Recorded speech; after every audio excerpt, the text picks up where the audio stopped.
Hi everybody, Vigorous Rapscallion here. I know it's been a little while, but I'm back with another VR design tutorial. I've switched to Unreal Engine, as you can probably tell. Been having a lot of fun with it, been learning it for about a year. Very happy with a lot of the functionality in it. But yeah, so what are we going to be looking at today? We're going to be talking about throwing in VR, which anyone who's ever set up a VR project just from the defaults knows is a little bit janky. It feels like sometimes it works, and sometimes it does stuff like that, where the object just goes straight down. You can see that it also feels different based on where you grab the object from, which is not ideal. And you can kind of train yourself to get used to this system and throw in ways like that are well suited to it, but it's just not consistent. What I have set up here is a little demonstration inspired by a puzzle in Half-Life Alyx. There's a scene in there where you have to throw a grenade through a very small aperture in order to progress to the next level. In the commentary for the game, they mention that that's where they realized their existing throwing mechanic just wasn't good enough. Part of the issue with that is we are getting the final velocity from the object when the controller is released. But because of how that velocity is being tracked, that may be a little bit before when the player wanted to release or after, not to mention if there's kind of a spastic movement at the very end of their throw, all of that velocity is going to get transferred into the object, which is why you so often see things go straight down when people are trying to do an overhand throw. So the way that they fixed that the Half-Life Alyx team approached it, was to take a series of samples and then average them to get a better feel for the wind-up and the entirety of the throw. So let's take a look at what that's going to look like in code. Before we do that, I'd like you to take a look at the comments there. I got a lot of help from one video that goes over the main issues with throwing in VR. Highly suggest watching that, and another one that goes through coding out this program in C#. So if you came here hoping for a Unity tutorial, I'm sorry, but if you follow that one, you'll get pretty much the same effect. All that said, let's get started. So how do we solve this problem of only sampling the final frame or final velocity information from the controller before the object is released and therein getting strange behavior? It's going to be pretty simple. We're going to start by grabbing this pistol object here and duplicating it. Now you'd think we'd do the grabbable small cube, but there's a good reason we're going to do the pistol, which you're going to see in just a moment. Let's call this Throwable Object Proto, and go ahead and open it up. So the reason we're starting with this is later on in the tutorial we're going to cannibalize some of this code and use these examples to explain how it works. So we don't want to get rid of all of it, but there's a couple of things that I'm not going to need here. This enable and disable input, we're no longer going to be shooting. I don't really need any of this logic that has to do with shooting, so let's go ahead and just delete everything in this comment.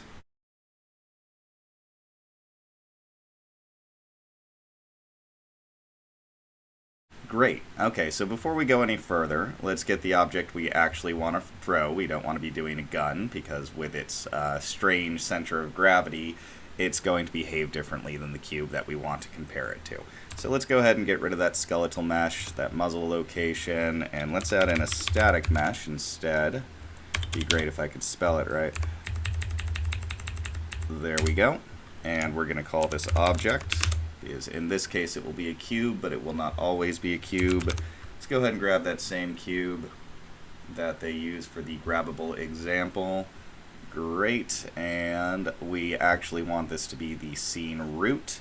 If grab component is the scene root, you can get some strange behavior. We also want to make sure we're simulating physics. Otherwise, when we let go of the cube, nothing's going to happen because it isn't having physics simulated on it. Great, so let's see what that looks like before we go any further, and sure enough, it is gigantic. So let's go ahead and adjust the scale. Let's try. Oops. Compile, and there we go. Now we're getting something that looks like our other cubes there. Great. So what are we going to have to do in scripting?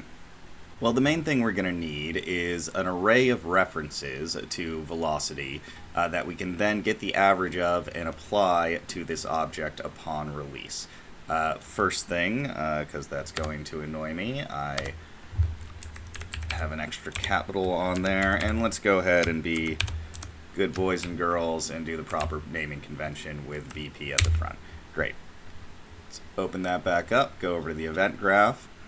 So before we start getting this information and logging it, obviously if every throwable object is logging that velocity information every single event tick, that's going to be a bad time. You know, you're going to be wasting a lot of processing power on that. So we don't want that to happen. So the first thing we're going to want is a Boolean to tell us if the object is held. So let's just call that is held. And let's compile. Default, it should be false. Go ahead and set that. So when this object is picked up, we want is held to be true. And let's just go ahead and do this now so we don't forget later. We also want is held to go back to being false when the object is dropped. Otherwise, once you pick it up once, it's going to keep logging that information. So let's compile, make sure we don't have any problems. Great. Next, we're going to need an event tick. So let's go ahead and grab that. And first things first, we need to check if the object is currently held. So let's go ahead and get is held. Plug that into condition, and if it is, what do we need to happen? Well, we need to start logging things in an array, so let's make that array. Let's call this velocity log. And we're going to make that a vector and an array of vectors. For now, we're going to monkey around with this a little bit later, but for now, let's put in 4 indices. So each time this goes through, what are we logging? We're logging the linear velocity of this object. So we're going to need to get that. Get linear velocity. Great. Then we're going to need to set a specific array element. So let's get set array elm there. We're going to want the return value, but now we've got a problem. So this is just going to keep resetting to index 0 every time. So we need some kind of variable for flow control. So let's go ahead and call that velocity log FC for flow control. And we don't need this to be an array anymore. We need it to be an integer. Compile, default value of 0. So first event tick that it is held, it's going to store that in index 0. Go ahead and grab that so it knows. And then we need this index to go up until it reaches its maximum, and then we need it to reset. So we're going to need another branch for that. And the condition we're going to be checking is if this is over its maximum amount. So let's grab a greater and make that 4. So in the case that's true, we want this all to reset to 0. And if it's not, we want to increment. So that's just plus plus to get your increment int function if you're not familiar with that. And great, this is all looking good, so let's run through it. What's going to happen every tick? If the object is held, we're going to get the linear velocity. We're going to set that to an array element. We're then going to increment that array in the case it's not at its maximum, or in the case it is at its maximum, we're going to reset it to 0.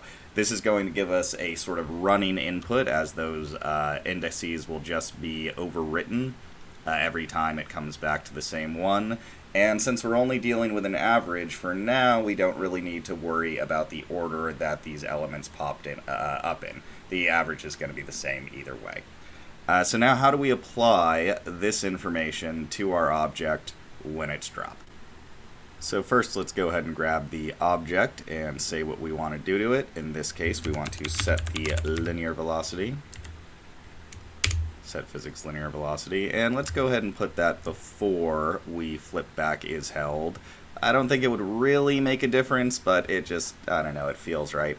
Then for this velocity, we're going to want to get the average of this velocity log, which luckily there is a built-in function to do. So you don't need to monkey around with for loops or anything like that. Bam, then set is held to false. And we should be good to go. Let's go ahead and jump into VR and see how these objects differ. Oh, and just one more thing I forgot to do before we jump back into VR is to change the grab component from snap to free. If we do snap, then it's going to snap directly to the center of the hand, which is going to make it far harder to throw things correct. Okay, so we've got our two types of cubes set up here. We've got our normal grabbable cube, the default, and then we have our modified cube over here. And of course, you're just going to have to look at what I'm doing, which isn't going to give you a good feel for how these feel different. But if you're following along, you should be to this point yourself. So let's try with both, getting as many as we can through our little There's one. Wow! It's pretty good too. Bounced back out. Little high. That one kind of went sideways. So a couple of them threw how we'd expect to throw if we were doing an overhand throw, and a couple of them did not. They went off in weird angles or kind of rotated strangely. Let's try this with our modified cubes. Wow! Wow! Wow! Oh. Wow! Wow! Wow! There we go. So almost all of the modified cubes made it in. And it might be hard to see on the video, but they still have a couple of issues. For one, they feel a little bit floaty, and for two, the angular velocity that's coming off of them is still just the final angular velocity, whatever that last readout is. It'd be good if we could average that too. That might feel a little more natural. So let's try that out next. Okay, so applying the angular velocity is going to be pretty much the same process we just did. I'm going to make a copy so that we can compare and contrast each feature we add on to our throwable prototype here. So let's call this AV for angular velocity. Open that up, and then we pretty much just copy this process, but with angular velocity. So we're going to need another vector array. Let's call this one angular vlog. Great. Let's move all this up a little bit so we got some room here. Gonna grab that array. Oops, meant to do a get there. Once again, set array element.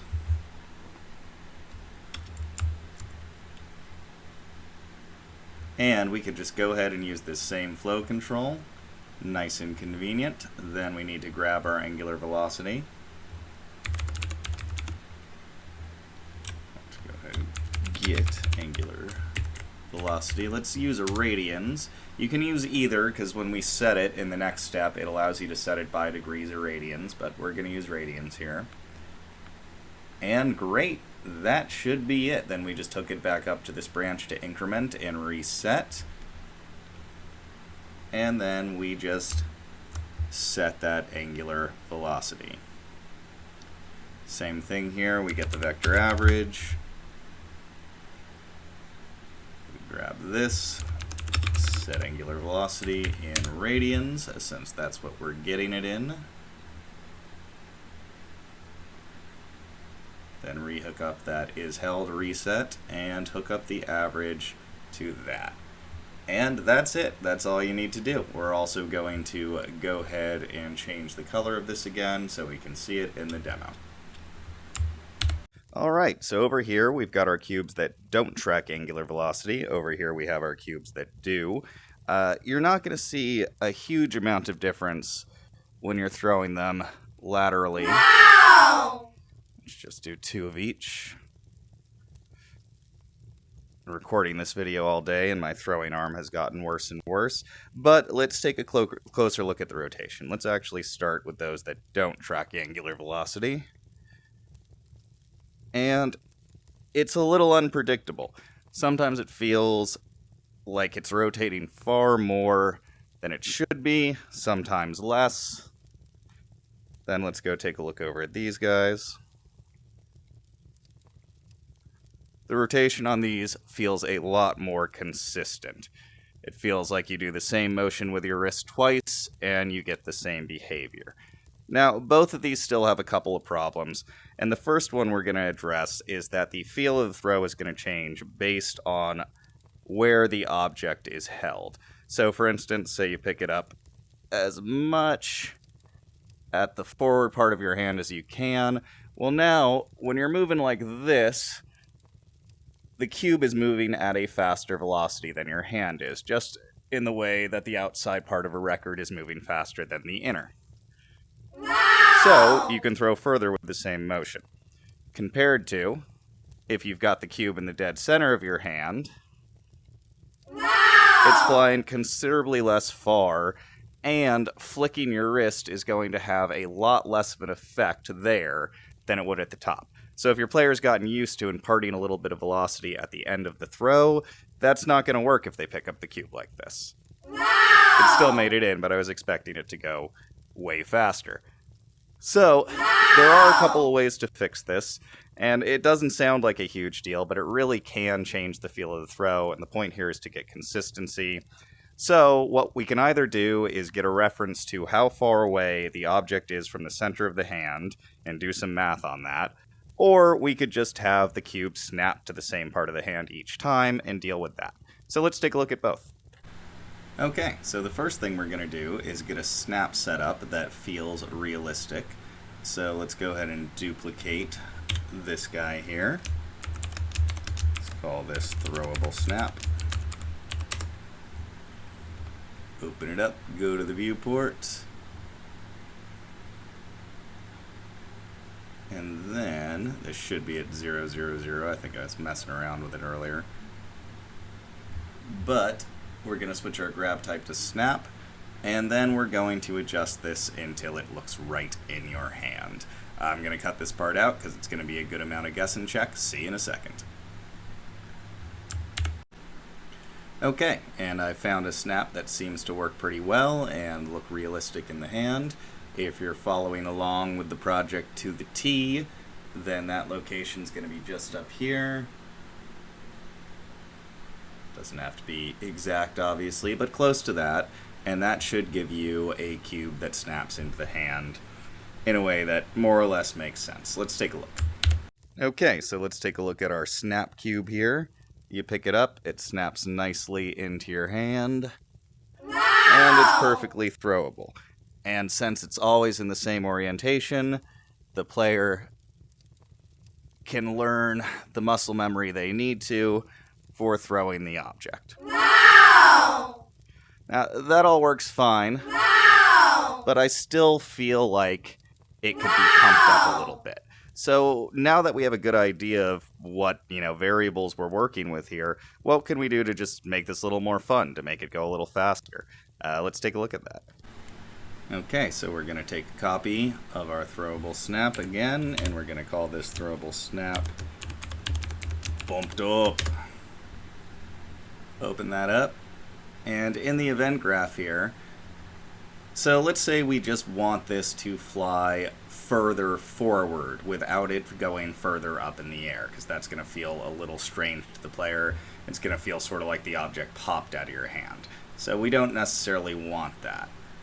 So let's break this connection here, split this struck pin, same here, and our lateral values here are X and Y. Z's are up and down, so these are going to be our backwards, forwards, left and right, what have you. So let's just go ahead and multiply them. I'm going to multiply both by 2. Whatever value you pick, you want this to be the same for X and Y, otherwise you're going to get some weird stuff happening. There we go.